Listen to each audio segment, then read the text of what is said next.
আপনি কি বাসায় কেক বানাতে চান? তাহলে এই ভিডিওটা আপনার জন্য। আপনি চাইলে বাসাতে কেক তৈরি করতে পারেন, আর যদি বাসা তৈরি না করতে পারেন তাহলে আপনি বাজার থেকে কিনতে পারেন। চাইলে আপনি ক্রিম বাজার থেকে কিনে আনতে পারেন, তারপরে আপনি বাসাতে কেক তৈরি করতে পারবেন। কেক বানাতে হলে কি কি প্রয়োজন তা আমরা ভিডিওর মধ্যে দেখাচ্ছি, আপনি ভালোভাবে দেখে নিন। আমার এই ভিডিওটা যদি ভালো লেগে থাকে তাহলে অবশ্যই কমেন্ট বক্সে জানিয়ে যাবেন, লাইক করতে ভুলবেন না, শেয়ার করে দেন সোশ্যাল নেটওয়ার্কে, যেহেতু অন্য আরেকজন মানুষ দেখে শিখতে পারে কিভাবে কেক বানানো যায়। চাইলে এক কালার দিয়েও কেক বানাতে পারেন, 2-3টা কালারও ব্যবহার করতে পারেন, নিজ মন মতো যে কোনো ডিজাইন করতে পারেন।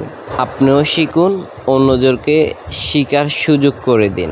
অবশ্যই পুরো ভিডিওটার সাথে থাকবেন, তাহলে আপনি বুঝতে পারবেন কিভাবে একটা কেক তৈরি করতে হয়, কিভাবে ডিজাইন করতে হয়। তাহলে আপনি পুরোপুরি ভিডিওটার সাথে থাকুন। পরবর্তী ভিডিওতে দেখা হচ্ছে। আল্লাহ হাফেজ, ভালো থাকুন।